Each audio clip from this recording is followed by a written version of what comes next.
Hello, everyone. I'm Mrs. Chase, one of your assistant principals. And I'm Mrs. Benner. I'm one of the high school counselors, and we're here on the behalf of the Success Center to help you prepare for your post-high options. Our goal is to support you to ignite passion, pursue purpose, rise to your worth, not just here, but beyond and after you graduate. So in the wise words of Dr. Seuss, you are off to great places. Today is your day. Your mountain is waiting. So get on your way. I'm going to go ahead and share my screen with you so you can see the goodness that we have in store. Thanks for dealing with the clunkiness as we get going.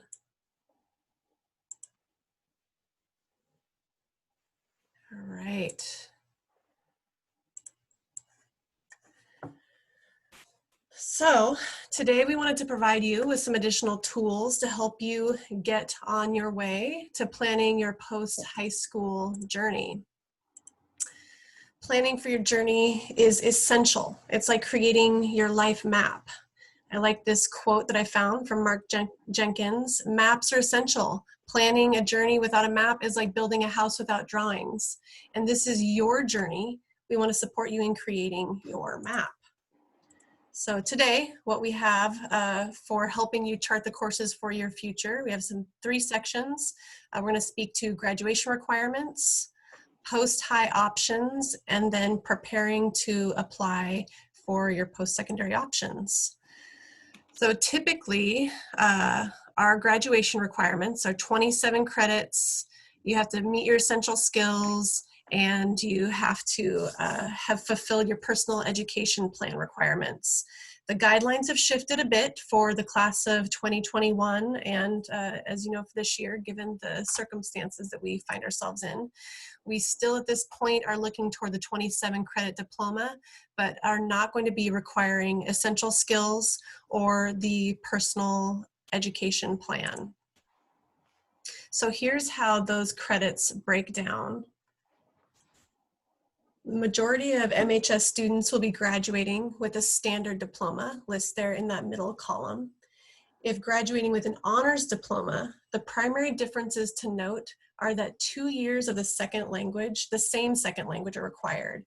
You have to have a 7th semester cumulative GPA of 3.5 or higher, and 7 of the 27 credits are from a designated list of advanced placement honors classes.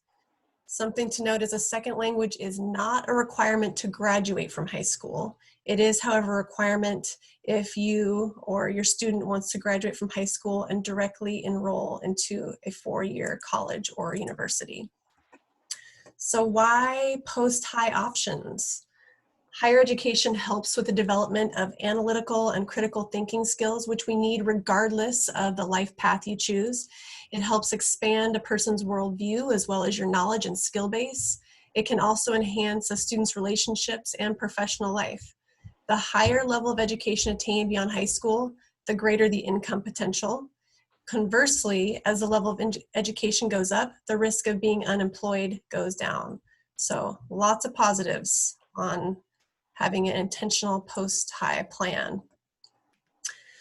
So I have no idea what I want to be. What can I do? At McMinnville High School, we have access to the Career Information System, commonly referred to as CIS, and Virtual Job Shadow. These platforms have assessments that can give you an idea of what career you may consider pursuing based on your interests. And you're able to get more information on those careers, the education needed, training or licenses that might be required to work in that field. So those underlined words right there are links that we will be sharing with you through the PDF posted in the description of this YouTube video. So when you're thinking about your post-high options, just like any journey, when there's a fork in the road, you have to make a choice on that, what path are you going to take? And so we want to go through the next few slides about all the options that you may have. So we're going to discuss 8 different areas or 8 different options that you have after high school. And these are opportunities for everyone, including our homeless students, students who are wards of the state, DACA students, immigrants, all of you have the resources and are capable of being able to apply and attend these different options. So one option that might not automatically come to mind is the apprenticeship option. So an apprenticeship is not just a job, it's a career opportunity. We're talking about electricians, welders, HVAC, plumbers, and more. These programs offer a qualified applicant an excellent opportunity to learn a trade with a combination of on-the-job and classroom training. Many of these you essentially get paid to learn. A number of them pay for books and the classes you take, as well as actually getting paid as you're working. And you get supervision, feedback on the job training as you go. It's a great opportunity. At a number of our job fairs, when we have people from the trades talk with students, students say, "You've got to be kidding me. This is too good to be true. It sounds too good to be true." So if one of those areas is of interest to you, we encourage you to look into it. All Oregon community colleges have apprenticeship programs, so it's a great place to start looking for information. And again, that link goes to Community College Apprenticeship Program, so refer to the slides in the description. Our second option that we want to refer to is the private career schools. And these are typically for-profit entities that provide vocational training for you. You earn at the end of the training a certificate in that program that allows you to then go get a job. There is still admission processes and there's a cost to attendance for this. Typically, private schools are, career schools are for areas such as being a mechanic, a truck driver, maybe a dental assistant, cosmetology, things like that. There are over 200 licensed career technical schools in the state of Oregon. And like I said, they are for profit. And there are many different fields that you can take. So just do your research to learn about it. Some of these schools take 4 weeks to up to 2 years, depending on the course of study. Yeah, so lots of options there. And some of them do still use the FAFSA for financial aid options. In regards to the military, our third option, when you think of the military, there's 3 different areas that you can apply. You could go to the military academies. These are very rigorous colleges to enter and require a lot of work to get into it. So you should be preparing for that really sooner than later. The second option is the ROTC opportunity, the Reserve Officer Training Corps, and that's available with the Army and the Navy and the Air Force. There's a wealth of information online for each of the ROTC programs, and students can contact the on-campus ROTC offices for more information. Some ROTC programs have more stringent academic requirements and living allowances, while in colleges can vary as well. And then our final opportunity in the military, of course, is just directly enlisting into the military after high school. You should be diligent in researching training opportunities and determining whether you actually qualify to enter in an area of training that you are interested in. And you should also speak to the recruiter from each branch of the military in order to thoroughly explore the options available to you.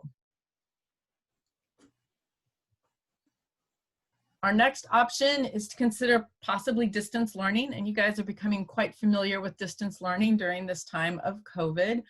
For some, distance learning offers a convenient, flexible, and cost-effective alternative to traditional in-class learning. Students usually have the option of engaging with coursework on their own schedules, making it easier to balance school and work and other outside commitments. However, as you guys might have become aware, there are also disadvantages to distance learning, and those can be online student feedback can be limited. You can have social isolation during distance learning. It does require a strong self-motivation and determination and time management skills to get everything done. So just consider those options if that's something you want to consider. Many universities and colleges do offer an online program through their university, so you can research that as well.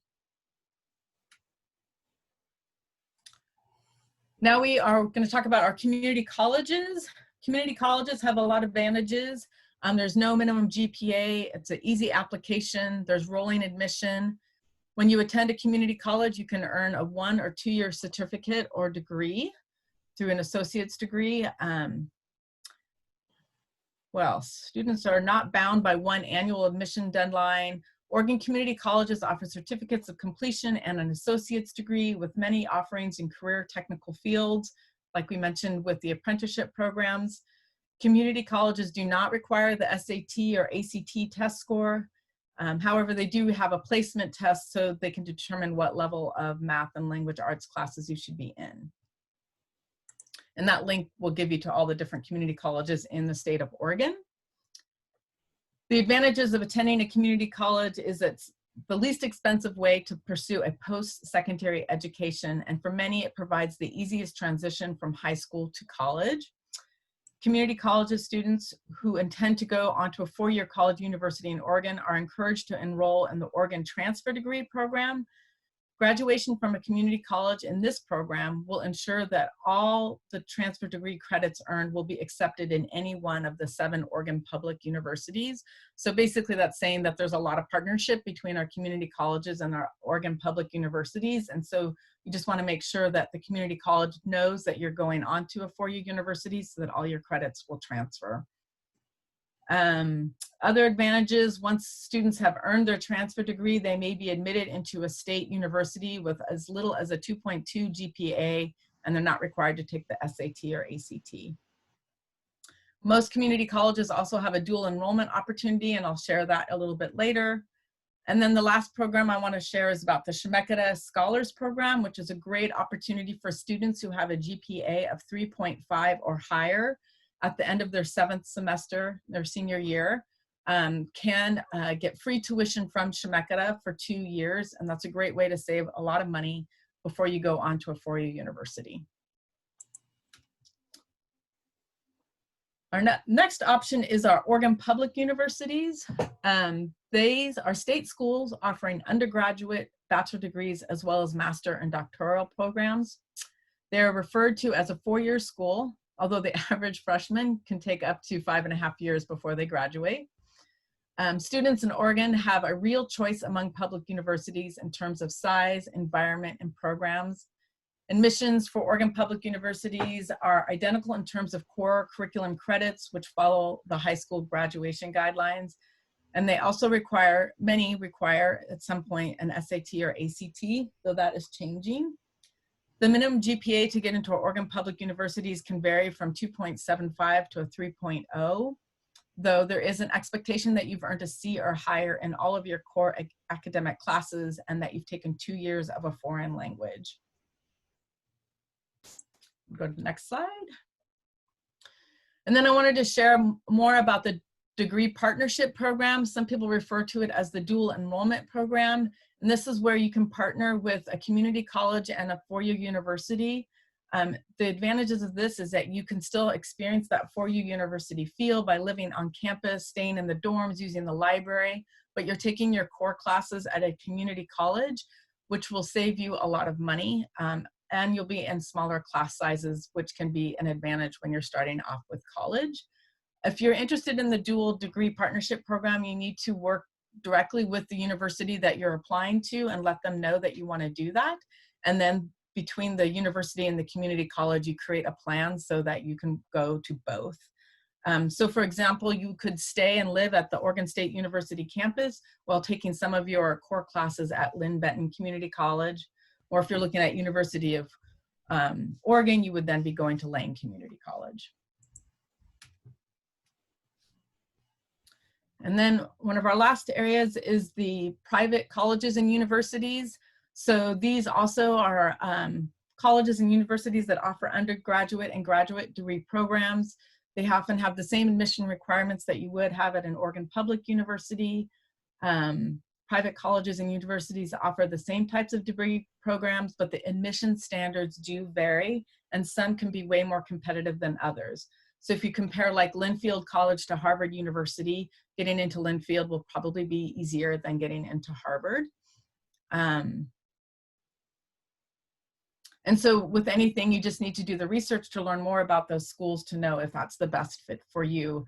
What I do want to share is with private colleges, oftentimes students think they can't afford a private college, so they don't consider it. but private colleges often have endowments and scholarships that are available that can make the private college way more affordable and sometimes even less expensive than going to a public university. And then lastly, our out-of-state schools. Just consider, once again, when you're comparing colleges, that an out-of-state school, whether it's a private school or a public university, has a lot of the similar situations and admission requirements. So just review that. One thing I want you to be aware of what we call is the Western Undergraduate Exchange.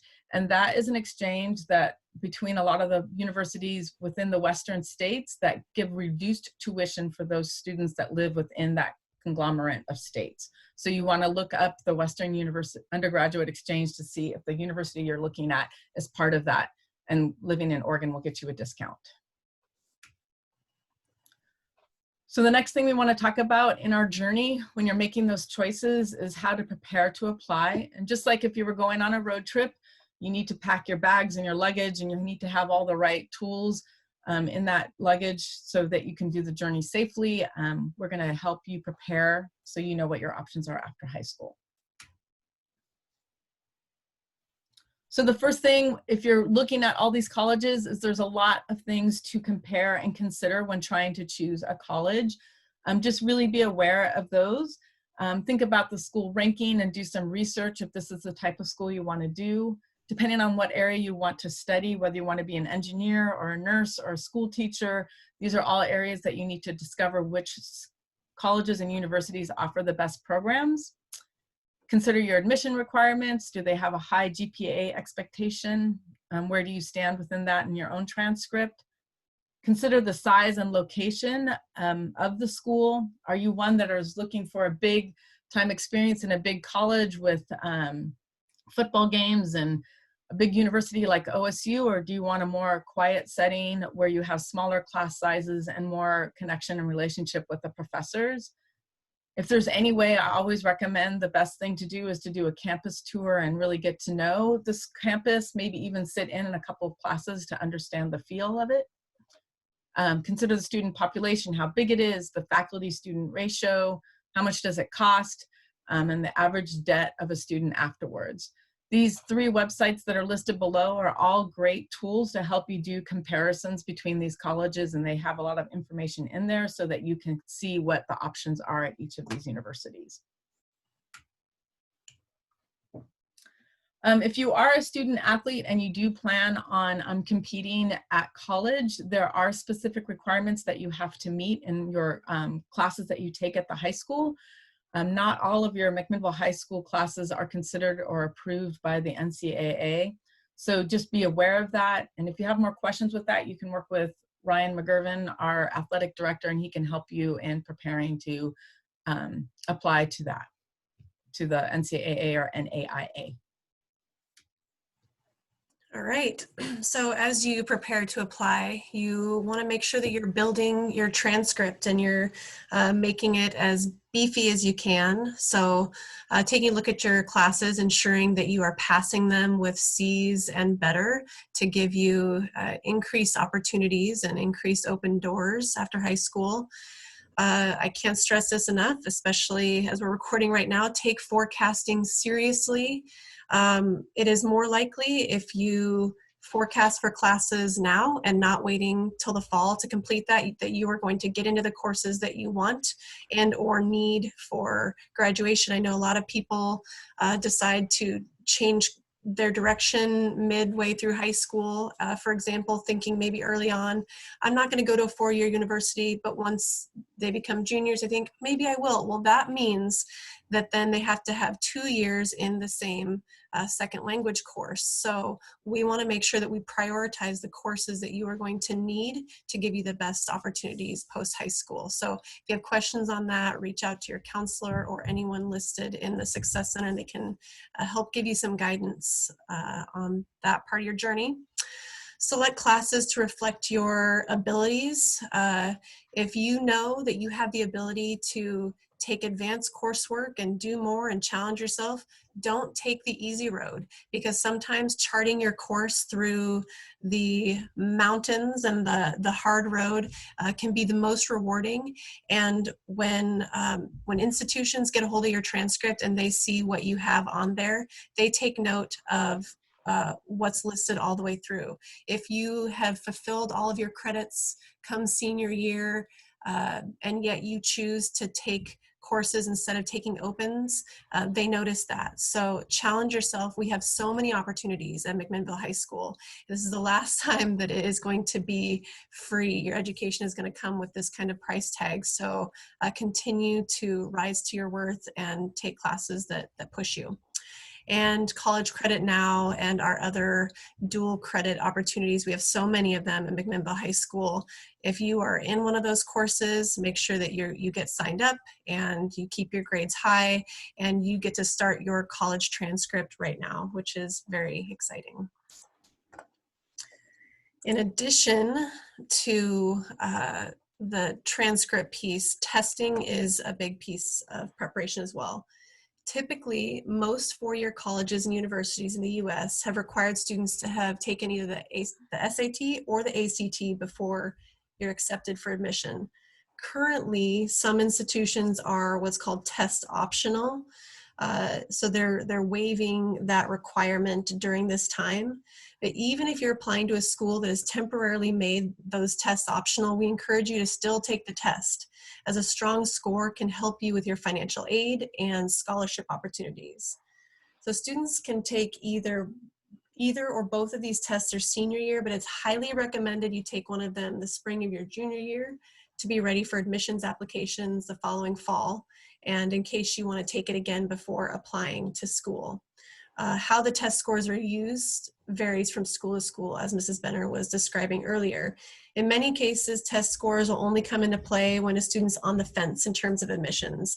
If they have a lower than required GPA or a D on the transcript, or the course rigor is not evident, they may look to that test score to bump up one of those areas. Many schools use the test score primarily as a determinant for gift aid and dean scholarships. The more stringent the admissions requirements, generally the more likely it is a test score will play a meaningful role in the decision to admit. But in most cases, course rigor will take precedence over those test scores. So as you continue on this journey, another way to help prepare to apply is to start with your documentation. So start drafting those scholarship and application essays over the summer, and start building your resume and creating your brag sheet. These are all tools that are useful in helping us as you get ready to apply for colleges next year. The other area that we really like to stress is there's two different programs out there, the Common Application and the Send EDU, that many of the universities use to receive information from you. The Common Application is an application process that allows you to apply to over 700 institutions across the United States. We highly recommend that you use the Common Application. Oregon State University and I think even University of Oregon now both use the Common Application. So it's one portal that you enter all your information in, and then you can select the 10 or 15 colleges you want to apply to, and all that information goes out to them. And then we as school counselors at the high school are able to access the Common App and upload your recommendations and your transcripts and things like that. So yeah. There are a lot of pieces that go into the applications that you send on to different institutions and programs. One of those pieces is the letter of recommendation, which is a really important piece, because you're not just relying on yourself to fill in the information, or your parents or guardian to fill in FAFSA, but someone else. You are asking them out of the goodness of their heart to tell someone else how amazing you are. So my best advice on letters of recommendation: allow at least 2 weeks in advance to ask a person to write you that letter. When you ask them, make sure that you deliver your brag sheet to them so that they can fill in any of the details that have been a part of your history and your schooling and your activities. If there's something that needs to be mailed, give them the stamped and addressed envelope to provide ease of completion.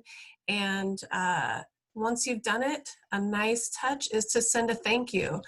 For those who write the most personalized and best letters of recommendation, they're not just copying and pasting from Google. They are really creating something that is geared towards you and bragging about you. So that does take time and effort. So a follow up with a thank you is a great touch.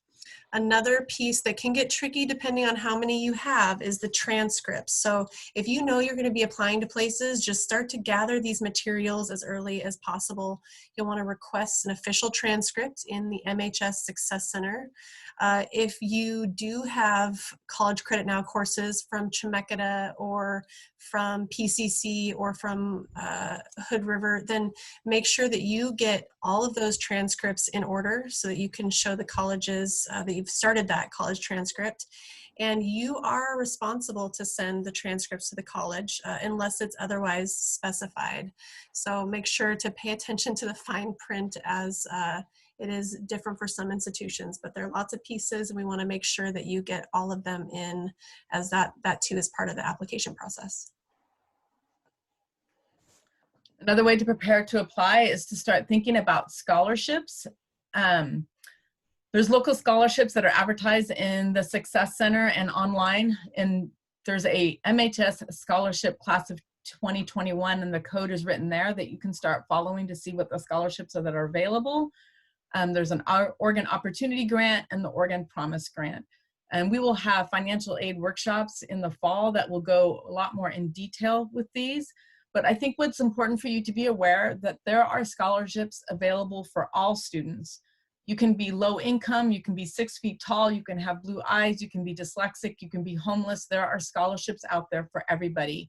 And many, many scholarships are not claimed because students don't take the time to complete the application. So just put in your efforts and you'll be surprised at how much you could potentially win.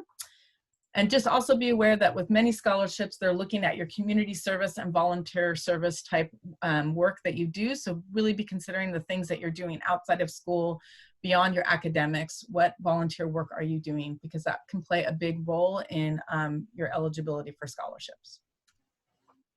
In regards to financial aid, in order to get financial aid, you will need to complete the FAFSA, which is for federal student aid. If you are an undocumented Oregon student, then you would use the ORSA. And with these, you'll want to just start over the summer beginning gathering documents, your tax returns, income verification, things like that, so that you'll be ready to apply on October 1st or shortly after. It's important to do the FAFSA as soon as you can because, like I said, many universities use this to help determine their scholarships that they offer. We will have a workshop in the fall to help you complete your FAFSA or ORSA so that we're there to help guide you through that process. For those of you who have experience with our fabulous and talented Success Center crew, you know that they love to host things. They love to keep you informed and put out information. So regardless of what the fall looks like and what next year brings, given this scenario we're in, you can expect to have senior presentations in the fall. So stay tuned, follow McMinnville High School on social media and our Success Center on social media. There's a calendar of activities they're very communicative about. And so we just want to make sure you stay up to date and in the know about those dates to come as we figure out what the fall looks like. Also, make sure to check the scholarship wall in the Success Center and online. There's a scholarship classroom that we will get you the information on. And then always we use the class of 2021, 22, 23, etc. to post announcements and updates for information relevant to the grade you're in. So stay tuned for all of that. Sorry, I lost internet for a second. I'm back. The last area is just like with any trip or journey, you want to plan your calendar of events. Just be aware that there's lots of opportunities happening at different colleges. So look at their college websites to see if there's college fairs happening. I know that Oregon public universities across the state often come together to do a presentation so you can learn about each one of them. Private colleges and universities also have weeks where they focus on having tours around campus and things like that. This summer it might look more like virtual tours, but just be aware that there's lots of things that you can learn by attending those different events. And then this last slide has links to worksheets and frequently asked questions and workbooks that the ladies in the College and Career Center helped create from the Success Center.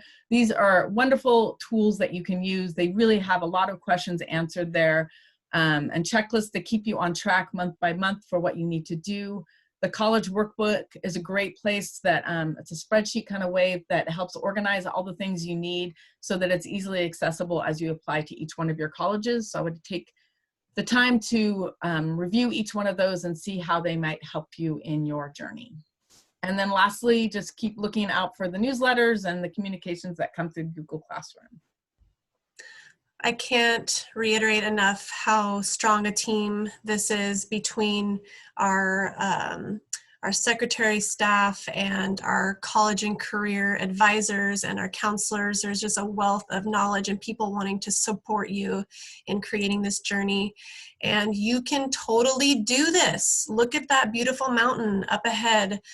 We want to help you chart your course and answer questions along the way. So I'll stop share and see your faces kind of through this. Thank you for joining us. If you have any questions, don't hesitate to reach out. Go back to that final slide. Choose any of those people, or you can reach out to Mrs. Benner or me, G. Benner or V. Chase for questions, follow-up, advice, etc. We cannot wait to see you soon. Bye. Bye.